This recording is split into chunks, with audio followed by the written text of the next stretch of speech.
Армысыздар, құрметті көрермендер. Күй – музыкалық жанр. Қазақ халқының аспаптық пьесасы, домбыра, қобыз, сыбызғыда шығарылып тартылып келген музыкалық өнерінің дамуына байланысты күйлер халық аспаптар оркестрінің репертуарларында көп орындалады.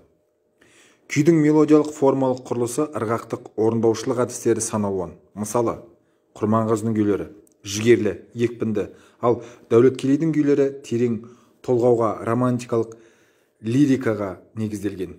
Тәттімбеттің күйлері әуен әсем, тәтті мұң мен қоңыр сазға толы болса, Қазанғаптың күйлері құбылмалы, ойнақы, төкпе жыр, істепті болып келеді. Ендеше қазақ күйінің негізін қалаған күйші Дәулеткерей Шығайұлының 200 жылына толуына арналған Күмбірлеген күміс күй өмірбаяндық сағатымызды бастауға рұқсат етіңіздер. Өмірбаянына тоқталатын болсақ, Дәулеткерей Шығайұлы 1820 жылдары шамасында қазіргі Орал облысының Орда ауданында ауқатты отбасында дүниеге келген. Әкесі Шығай Бөкей ордасының ханы Жәңгір Кереймен оны бала жасынан ел билеуге, төрелік салтанат құруға тәрбиелеген. Атақты музыка зерттеушісі академик Ахмет Жұбановтың айтуына қарағанда, Дәулеткерейдің туған жиені Кеңес өкіметінің тұсында өмір сүрген. Науша Бөкейханов күйшінің 50 шақты күйін тартады екен. Даңқты сазгер туралы құнды деректер бергенде осы кісі болатын. Дәулеткерей бала кезінде молдадан оқып мұсылманша хат таныған. Ресейде білім алып, кейін генерал дәрежесіне дейін жеткен. Жәңгір хан ордасында балалардың орысша білім алуына да жағдай туғызыпты. Дәулеткерей орысша үйреніп, оқи да жаза алатын. Кішкентайынан ақ оқымысты бала атанған. Домбыраны тамаша орындайды. Мүсәріл деген күйшіден шеберлікті үйренген. Оның үстінде сұлтандардың қысқы мекеніне айналған Ордадағы 40 жылдарының бас кезінде Саратовтың драма және эстрадачысының артистері шақырылған екен. Дәулеткерей орысша және Европа музыкасымен жастайынан танысқан деген жорамалы бар.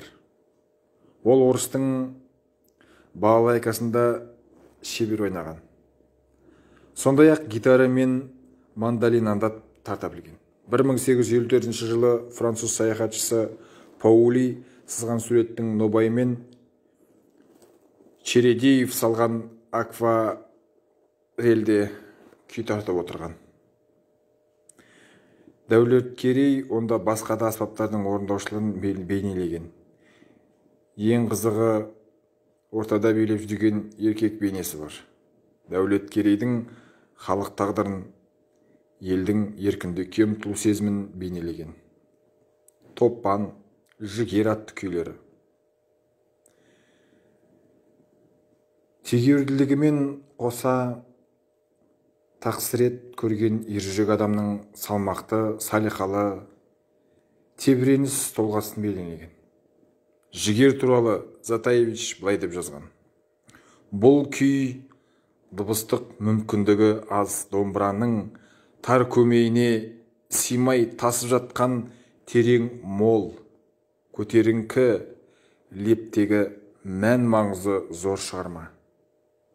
Өткен ғасырдың 70 жылдары қайтыс болған Дәулеткерей ұзақ уақыт өмір сүрмесе де, артынан өлмес, өшпес мұра қалдырып кеткен ұлы күйшілерінің бірі сол болатын. Шығармашылыға тоқталатын болсақ, оның алғашқы шығармашылығының бірі Ақ желең, бұл күй ақ бала деген өнерлі де сұлу қызға арналған.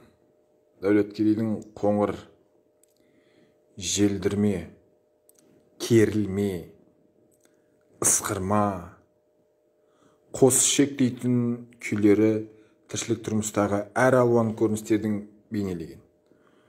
Жұмабике деген күйінің тарихы былай. Ол кезде қыздар кішкентайынан өз білмейтін біреуге атастырылатын салт болған. Кейін бойжеткенде өзі сүймесе де сол жігітке ұзатылуға тиіс. Бұған наразы жігерлі қыздар уақытша кеңестейтін билігі бар мекемелерге арыз айтып баратын болған. Қыз сөзі расталып, шындықты бет пердесі ашылса азаттық алады екен. Міне, асқан әнші, ақындық өнері рулы ерге ерте танылған, өз талабымен еркіндік алған Жұмабеке деген қызға ризалық сезімін Дәулеткерей күй арқылы жеткізген.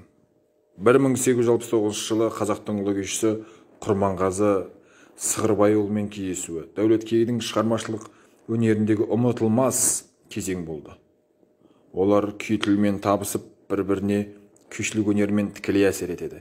Дәулеткерейдің көптеген күйлері халық арасында кеңінен тараған.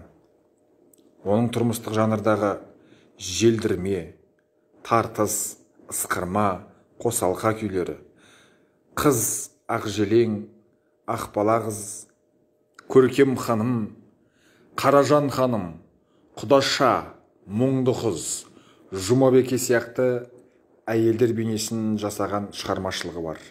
Орыс музыкасының әсерімен Ващенко, Қосшек, Қоңыр, Топан тағы да басқа күйлерін 1875 жылы досы Бабажановтың қазасына арнап «Салық өлген» атты жоқтау күйін шығарды.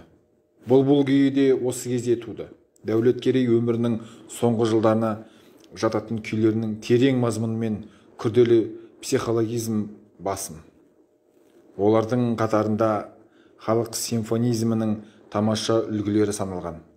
Демалыс, төндірме, керілме, жігер сияқты күйлері бар. Осымен қазақтың әйгілі күйші-композиторы, төкпе күйлерінің негізін қалыптастырушы Дәулеткерей Шығайұлына арналған күмбірле күміс күй ақпараттық сағатымызды аяқталды. Тыңдағандарыңызға көп рахмет, аман сау болыңыздар.